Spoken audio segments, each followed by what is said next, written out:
is going on? It is Nate the Game Guy coming back with another video at hand, and today I want to talk to you guys about Gamestop Retro with some of my concerns. Now let's face it, Gamestop Retro has been getting a lot of attention recently, especially within the game collecting community.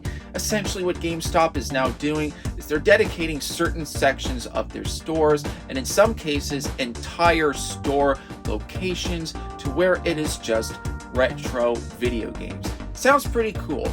But unfortunately, I don't think it's going to be all sunshine and rainbows with new GameStop's service that they are offering to consumers. So in this video, I plan to go into some detail about some of my concerns, share some of my thoughts, and go into a little bit of some detail discussing everything about the matter. So without further ado, let's jump right into this video's topic right after the intro.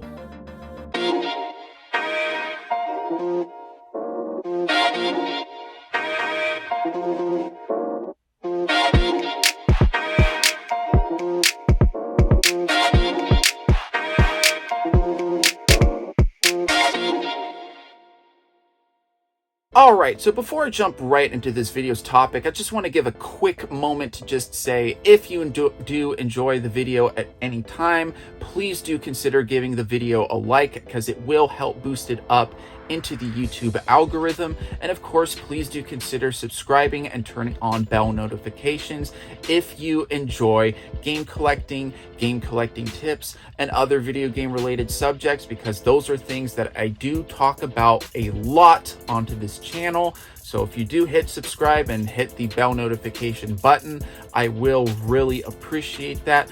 But now let's talk about my first concern when it comes to GameStop Retro, and that is how much of their inventory is going to be authentic. Let's face it, GameStop hasn't really had the best track record with their business, with just the way that they do things. And you know, let's face it, is the GameStop employee really going to be trained, let alone even care about checking if a game is authentic or not? I mean, I don't know about you guys, but the GameStop staff doesn't really strike me as the type of people that are going to open up a Super Nintendo cartridge to make sure that the game is legit. They're not going to check the stickers in the front and the back of a cartridge to make sure that it's the real deal. I don't really get that impression from GameStop staff. Now, I will say one thing. If you are somebody who really doesn't care about getting an authentic copy of a game, you just care about playing a game on the original hardware, and you just don't care about some of those minute differences of a repro cart compared to an authentic cart, this clearly may not be a big deal for you. But if you're a collector such as myself, you know, you want the real deal. You want nothing but authenticity in your game collection. So don't get me wrong, I would love to jump in on this, but I don't really know if GameStop would really go to those lengths, right? And also too, don't get me wrong, I think if I remember correctly, people have actually bought some games online from GameStop and they've got reproduction carts. I think even sometimes in store. Don't quote me on that, but I think that's what I've heard from a few sources. But yes, when it comes to some of the inventory with GameStop Retro, I don't really know if GameStop would be the best place to find games for my collection, let alone authentic games to add to my personal game room. Now, another concern of mine that's worth sharing when it comes to buying games from GameStop Retro is, are the games going to match? What do I mean by this? Say you go to GameStop Retro and you happen to find Star Wars Battlefront 2. Very fun game. It is amazing. I strongly recommend it. And as you can see right here, I have a complete in-box copy of it. Case, manual, disc, right? See the disc?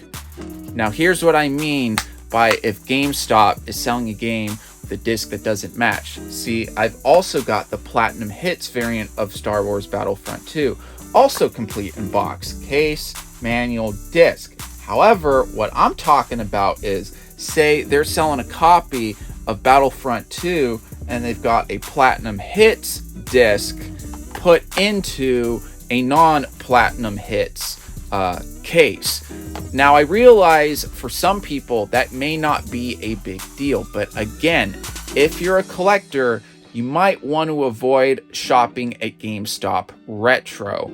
I've seen people that have talked about this already, and this was something that I even remember that GameStop would do back in the day, back when they were still selling PS2, original Xbox, 360, all that stuff, where sometimes you've got like the greatest hits disc put into a black label PS2 disc. And I remember when I would ask them, hey, do you have a black label disc that you can put into the black label case? And they would just say, oh no, we don't, it doesn't really matter, it's still the same game. Well, you know, I'm a collector. I want to have everything be like, you know, like the way it's supposed to be.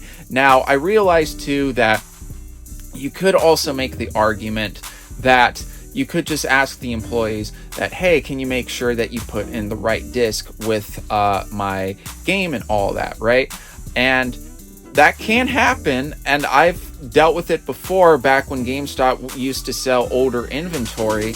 But, you know, sometimes you may not be as lucky. They may just have that greatest hits copy that they're putting in with a black label copy. Just something to think about if you're shopping with GameStop Retro, that, you know, that might be an issue that you might come across with if you decide to shop with GameStop Retro.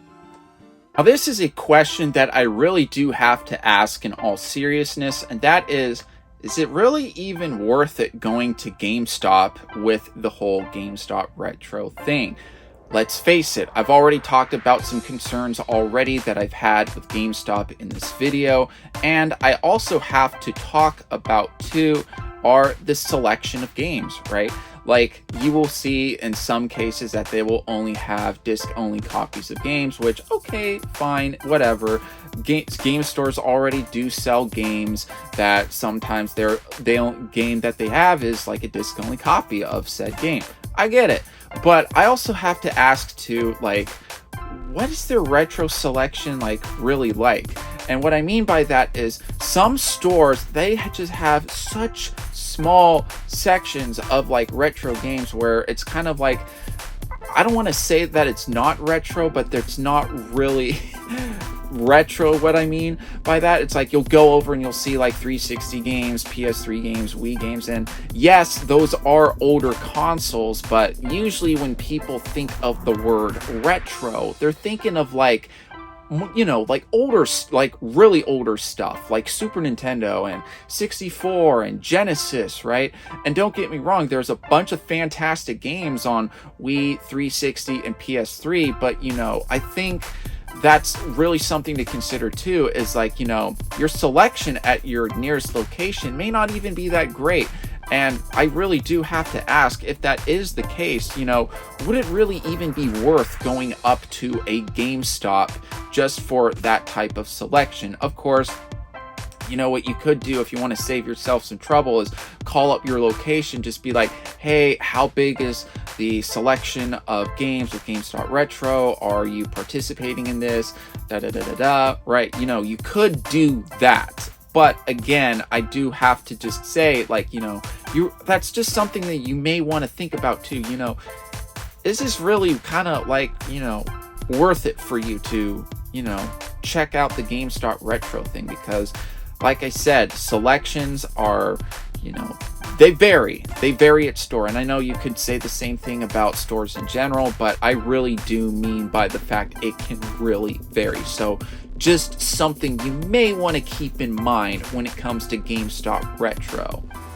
Hey guys, thank you so much for checking out my video. Please be sure to check out these videos here, here, and here. After all, I post a lot of content when it comes to game collecting tips, and other video game related subjects. So be sure to keep an eye out every Monday and Friday where I upload consistently, and I'll be seeing you guys next time.